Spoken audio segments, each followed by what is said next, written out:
വിള്ളലെന്നല്ല, വലിയൊരു ഗർത്തം ഈ മുന്നണിയിലെ കക്ഷികൾക്കിടയിൽ രൂപപ്പെട്ട് കഴിഞ്ഞിരിക്കുകയാണ്. ഇനിയും അതിനെ ഒരു ചെറിയ വിള്ളൽ അല്ലെങ്കിൽ വെറുതെ ഒന്ന് പൊട്ടിത്തുടങ്ങിയിട്ടേ ഉള്ളൂ എന്നൊക്കെ ഇന്ത്യ മുന്നണിയെ പിന്തുണയ്ക്കുന്ന ആളുകൾക്ക് പറയേണ്ടി വരും. അത് സ്വാഭാവികമാണ്. പക്ഷേ ഇന്ത്യ മുന്നണിയുടെ രൂപീകരണ വേളയിൽ തന്നെ ഞാൻ ഇക്കാര്യം സൂചിപ്പിച്ചിരുന്നു. അതായത് ഇന്ത്യ മുന്നണി ഒരു അലയൻസ് ഓഫ് കൺവീനിയൻസ് ആണ്, സൗകര്യത്തിന് വേണ്ടി രൂപം കൊണ്ടിരിക്കുന്ന ഒരു മുന്നണിയാണ്. അത് ഈ ലോക്സഭാ തെരഞ്ഞെടുപ്പ് കഴിയുന്നതിന് ശേഷം നടക്കുന്ന നിയമസഭാ തെരഞ്ഞെടുപ്പുകളിൽ അതേ രീതിയിൽ പെർഫോം ചെയ്യാനായിട്ടുള്ള ഒരു സാധ്യത ഉണ്ടാകണമെങ്കിൽ ഈ 2024 തെരഞ്ഞെടുപ്പിൽ ഇന്ത്യ മുന്നണി അധികാരത്തിലെത്തണമായിരുന്നു. അധികാരത്തിലെത്തിയെങ്കിൽ കുറച്ചുകൂടി കൺവീനിയൻ്റ് ആയിട്ടുള്ള ഒരു സഖ്യമായി അത് മുന്നോട്ട് പോയേനെ.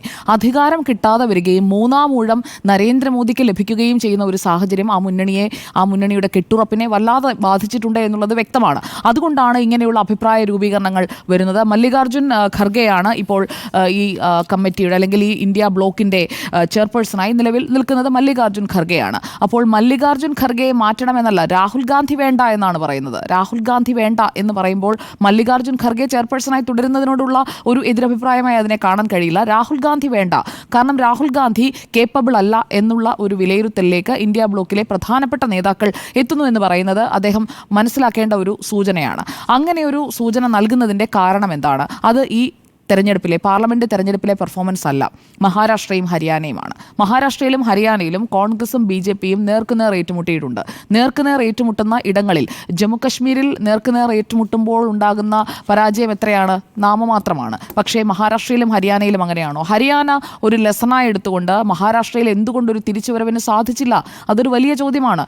ഇത്ര വലിയ തകർച്ചയിലേക്ക് മഹാരാഷ്ട്രയിൽ എതിർകക്ഷി പോകുന്നത് എത്രയോ കാലത്തിന് ശേഷമാണ്. ഇങ്ങനെയൊരു സമഗ്രാധിപത്യത്തിലേക്ക് 8 മാസം മുൻപ് തകർന്നടിഞ്ഞു കിടന്നിരുന്ന ഒരു സംഘം ഉയർത്തെഴുന്നേറ്റ് വരുന്നതിനെ മനസ്സിലാക്കാൻ എന്തുകൊണ്ട് കഴിഞ്ഞില്ല? ആ ചോദ്യങ്ങളൊക്കെ കോൺഗ്രസിന് നേരെയാണ് പ്രധാനമായും വരുന്നത്. നേരത്തെ ഉണ്ണി സാർ സൂചിപ്പിച്ചതുപോലെ, ഡോക്ടർ അരുൺ സൂചിപ്പിച്ചതുപോലെ, കോൺഗ്രസ് ആണ് ഏറ്റവും കൂടുതൽ സീറ്റുകൾ കഴിഞ്ഞ ലോക്സഭാ തെരഞ്ഞെടുപ്പിൽ മഹാരാഷ്ട്രയിൽ നേടിയത്. 48 സീറ്റുകളുള്ള മഹാരാഷ്ട്രയിൽ എന്തുകൊണ്ട് ആ പെർഫോമൻസ് ആവർത്തിക്കാൻ കോൺഗ്രസിന് കഴിയുന്നില്ല? അല്ലെങ്കിൽ സമാനമായ പെർഫോമൻസ് കാഴ്ചവെക്കാൻ ഒരു വർഷം പോലും ആയിട്ടില്ല, എന്തുകൊണ്ട് കഴിയുന്നില്ല? അപ്പോൾ ലോക്സഭാ തെരഞ്ഞെടുപ്പിൽ കിട്ടിയത് ഒരു ലക്ക് മാത്രമായിരുന്നു, മെറിറ്റ് അല്ല എന്ന് സഖ്യകക്ഷികൾ തിരിച്ചറിയുന്നോ എന്നതാണ് അവരുയർത്തുന്ന ചോദ്യങ്ങളിലൂടെ നമ്മൾ മനസ്സിലാക്കേണ്ടത്. ഇവിടെ leader with a broader acceptance, അത് രാഹുൽ ഗാന്ധിയല്ല, മമതാ ബാനർജിയാണ് എന്നതാണ് ഇപ്പോൾ വരുന്ന പ്രതികരണങ്ങളിൽ നമ്മൾ മനസ്സിലാക്കേണ്ടത്. കാരണം രാഹുൽ ഗാന്ധി നല്ല നേതാവാണ്, രാഹുൽ ഗാന്ധിയുടേതായ ക്വാളിറ്റീസ് ഉണ്ട്. പക്ഷേ എല്ലാവർക്കും അക്സെപ്റ്റബിളായ ഒരു നേതാവായി ഇന്ത്യ ബ്ലോക്കിനുള്ളിൽ രാഹുൽ ഗാന്ധി മാറിയിട്ടില്ല എന്നതാണ് ഇപ്പോഴത്തെ പ്രതികരണങ്ങളിൽ നിന്ന് ഞാൻ മനസ്സിലാക്കുന്നത്. രാഹുൽ ഗാന്ധി മുന്നോട്ട് വയ്ക്കുന്ന ആശയങ്ങൾ, നടത്തുന്ന ഭാരത് ജോഡോ യാത്ര തുടങ്ങി കാര്യങ്ങൾക്കൊക്കെ സ്വീകാര്യത ലഭിക്കുന്നുണ്ടെങ്കിലും ഒരു സഖ്യമുണ്ടാക്കുമ്പോൾ, ഒരു മുന്നണി ഉണ്ടാക്കുമ്പോൾ, ഒരു ബ്ലോക്കായിരിക്കുമ്പോൾ അതിലെ എല്ലാവർക്കും അക്സെപ്റ്റബിളായ ഒരു ലീഡറായി മാറണം. നോക്കൂ, NDAയിലേക്ക് അവിടെ എന്തൊക്കെയാണ് പറഞ്ഞുകൊണ്ടിരുന്നത്? സഖ്യകക്ഷികൾ തമ്മിൽ അടിച്ചു പിരിയുമെന്നല്ലേ? കെട്ടുറപ്പോടുകൂടി തന്നെ മുന്നോട്ട് പോവുകയാണ് എന്ന് മാത്രമല്ല, ലോക്സഭാ തെരഞ്ഞെടുപ്പിലെ പെർഫോമൻസിനേക്കാൾ ബെറ്റർ പെർഫോമൻസിലേക്ക് ഹരിയാനയിലും മഹാരാഷ്ട്രയിലും പോകാൻ BJPക്ക് കഴിയുന്നു എന്നുള്ളത് NDAക്കൊപ്പം നിൽക്കുന്ന സഖ്യകക്ഷികൾക്ക് അവരുടെ ഒരു ആത്മവിശ്വാസം കൂട്ടുന്ന ഘടകമായി മാറുകയാണ്. അപ്പോഴാണ് മറുഭാഗത്ത് ഇന്ത്യ മുന്നണി ചിതറിത്തെറിക്കുകയാണ് എന്ന് വേണം മനസ്സിലാക്കാൻ. നിലവിലെ സാഹചര്യത്തെ ഞാൻ അങ്ങനെയാണ് കാണാൻ ആഗ്രഹിക്കുന്നത്. ചിതറിത്തെറിക്കുകയാണ്, അതായത് ഓരോരുത്തരായി വിട്ടുപോകാനുള്ള ഒരു മാനസികമായ തീരുമാനത്തിലേക്ക് എത്തുന്നു. അത് നിയമസഭാ തെരഞ്ഞെടുപ്പ് മുന്നിൽ കണ്ടുകൊണ്ടാണ്, സീറ്റ് വിഭജനം അടക്കമുള്ള കാര്യങ്ങൾ മുന്നിൽ കണ്ടുകൊണ്ടാണ്. ഇവിടെ ഒന്നാമത്തെ തെറ്റ് സംഭവിച്ചത് അദാനിക്കെതിരെ തിരിയുമ്പോൾ, അദാനിക്കെതിരായ പ്രതിഷേധം ഒന്നാം ദിവസം മുതൽ കൊണ്ടുവരുമ്പോൾ കൂടെയുള്ളവരെ വിശ്വാസത്തിൽ കൊണ്ടുവരാൻ, ഇപ്പോൾ നമ്മൾ 3 പേരും ചേർന്നൊരു കാര്യം പറയാനായി തീരുമാനിക്കുകയാണെങ്കിൽ മറ്റ് 2 പേരുമായി അറ്റ്ലീസ്റ്റ് അത് പറഞ്ഞിരിക്കുകയെങ്കിലും വേണം. അവരെയും കൂടി വിശ്വാസത്തിലെടുത്തുകൊണ്ട് നമുക്ക് ഇതാണ് നമ്മൾ ഉന്നയിക്കാൻ പോകുന്ന വിഷയം എന്നുള്ള ഒരു ഏക അഭിപ്രായത്തിലേക്ക് ഒരു ബ്ലോക്കായിരിക്കുമ്പോൾ, ഒരു മുന്നണിയായിരിക്കുമ്പോൾ, ഒരു സഖ്യമായിരിക്കുമ്പോൾ ചെയ്യേണ്ട മിനിമം മര്യാദയാണ്. അതുണ്ടായില്ല എന്ന് വ്യക്തമാക്കുന്നത് ഈ ശീതകാല സമ്മേളനത്തിൽ നമ്മൾ കണ്ട കാര്യങ്ങൾ. ഒന്നാമത്തെ ദിവസം തന്നെ ഈ അദാനി വിഷയം ഉന്നയിച്ചുകൊണ്ടുള്ള സ്തംഭനത്തിനെതിരെ തൃണമൂൽ കോൺഗ്രസ് ഓപ്പണായി തന്നെ പറയുകയാണ്. പരസ്യമായ പ്രസ്താവനയിലേക്ക് അവർ പോവുകയായിരുന്നു. ഇതല്ല വിഷയം എന്ന് പറഞ്ഞുകൊണ്ടാണ് തൃണമൂൽ കോൺഗ്രസ് ഒന്നാമത്തെ ദിവസം തന്നെ രംഗത്ത് വരികയാണ്.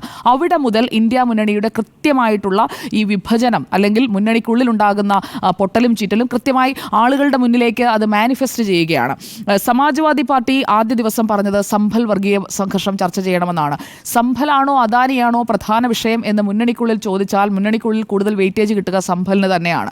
സംഭൽ വിഷയം ചർച്ച ചെയ്യപ്പെടേണ്ട ഒരു വിഷയമാണ് എന്ന ഒരു തീരുമാനത്തിലേക്ക് ആ മുന്നണിയിലെ എല്ലാ കക്ഷികളും എത്തുമെന്നതിൽ ഒരു സംശയവുമില്ല. അപ്പോഴാണ് കോൺഗ്രസ് സ്വന്തം താല്പര്യപ്രകാരം അദാനി എന്ന വിഷയത്തിലേക്ക് ഫോക്കസ് ചെയ്യാമെന്ന് തീരുമാനിക്കുന്നത്. അവിടെയാണ് ഫ്ലോർ മാനേജ്മെന്റ് ഫസ്റ്റ് ഡേ തന്നെ, ഇനിഷ്യൽ ഡേ തന്നെ പാളുകയാണ്.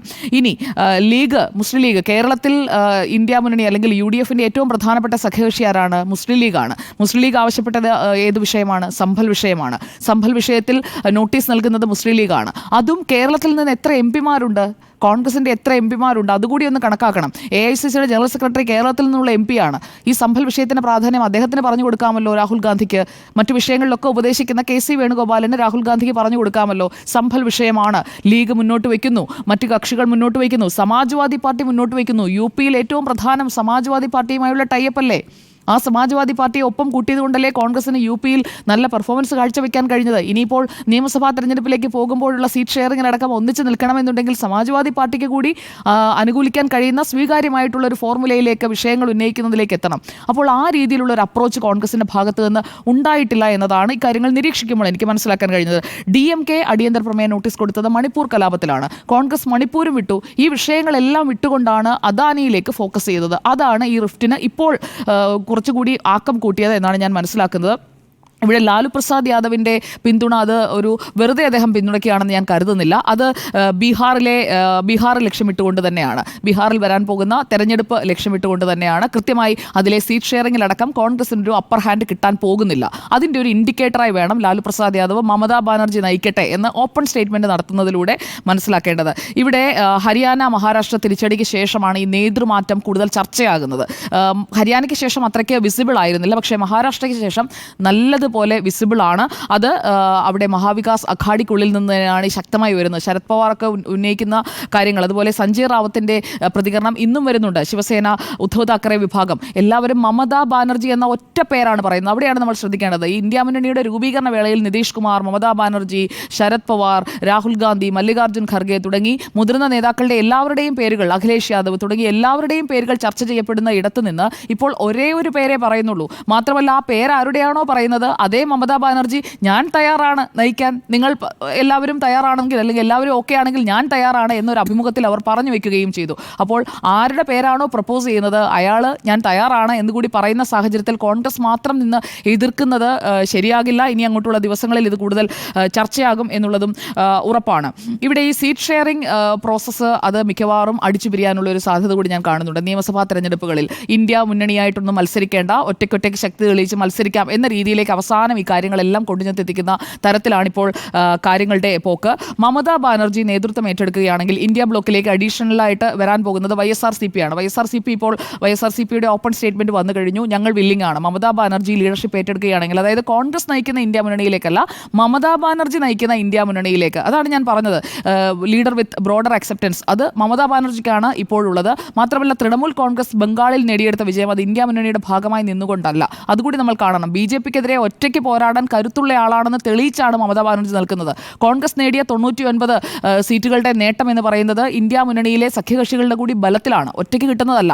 അപ്പോൾ മമതാ ബാനർജിയാണോ രാഹുൽ ഗാന്ധിയാണോ കൂടുതൽ വെയിറ്റേജ് എന്ന് ചോദിച്ചു കഴിഞ്ഞാൽ ഈ നേതാക്കൾ എല്ലാവരും അവർ ഈ രാഷ്ട്രീയം ഇത്രയും വർഷമായി നിരീക്ഷിച്ചുകൊണ്ടിരിക്കുന്ന രാഷ്ട്രീയത്തിൽ തന്നെ നിൽക്കുന്ന ആളുകളാണ്. അവർക്കെല്ലാവർക്കും ഏകാഭിപ്രായം മമതാ ബാനർജി എന്ന പേരിലേക്ക് വരുന്നുണ്ട് എങ്കിൽ അത് അവരുടെ കേപ്പബിലിറ്റി കണ്ടിട്ട് തന്നെയാണ്, അവരൊരു ഫൈറ്ററാണ് എന്ന് തിരിച്ചറിഞ്ഞുകൊണ്ട് തന്നെയാണ്. ഇനി കോൺഗ്രസ് ചെയ്യേണ്ട കാര്യങ്ങൾ കൂടി പറഞ്ഞ് ഞാൻ അവസാനിപ്പിക്കാം. കോൺഗ്രസ് ഒരു കൊളാബറേറ്റീവ് ആയിട്ടുള്ള ഒരു അപ്രോച്ചിലേക്ക് പോകണം. എല്ലാവരെയും ഒന്ന് പരിഗണിച്ചുകൊണ്ട് എല്ലാവരെയും ഉൾക്കൊള്ളിച്ചുകൊണ്ടുള്ള ഒരു രീതിയിൽ കോൺഗ്രസ് പോവുകയാണെങ്കിൽ കോൺഗ്രസിന് ഇനിയും ഇതിനെ ഒന്നുകൂടി ഒന്ന് കൊഹസീവ് ആക്കി നിർത്താനായിട്ട് കഴിയുന്ന ഒരു സാഹചര്യമുണ്ട്.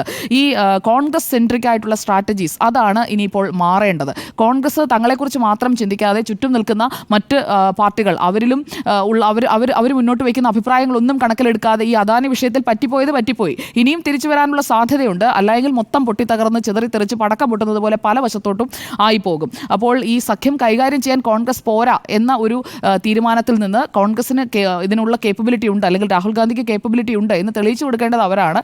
ആ രീതിയിലുള്ള ഒരു അപ്രോച്ച് ഉണ്ടായാൽ മാത്രമേ കാര്യമുള്ളൂ. എന്തായാലും പ്രൊട്ടസ്റ്റ് മെതേഡുകളിലെല്ലാം കോൺഗ്രസിൻ്റെ സ്ട്രാറ്റജി പാളി നിൽക്കുകയാണ്. അവിടെയെല്ലാം NDAക്ക് നല്ല രീതിയിൽ മുന്നേറാനും കഴിഞ്ഞിട്ടുണ്ട്, ഒരു അപ്പർ ഹാൻഡ് നേടാനും കഴിഞ്ഞിട്ടുണ്ട്. അവരിപ്പോൾ എന്തായാലും ഇത് നിരീക്ഷിക്കുകയാണ്. രാഹുൽ ഗാന്ധി കൊള്ളില്ല, രാഹുൽ ഗാന്ധി പോരാ എന്ന് ഇന്ത്യ മുന്നണി തന്നെ പറയുമ്പോൾ പിന്നെ ഞങ്ങൾ എന്തിനു പറയണം, നിങ്ങൾക്ക് തന്നെ മനസ്സിലായില്ലേ എന്ന് മറുഭാഗത്ത് NDAയും നരേന്ദ്രമോദിയും അമിത്ഷായും ഒക്കെ കളിയാക്കി ചിരിക്കുന്നുണ്ട് എന്നതുകൂടി കോൺഗ്രസ് കാണേണ്ടതുണ്ട്. ഓക്കെ,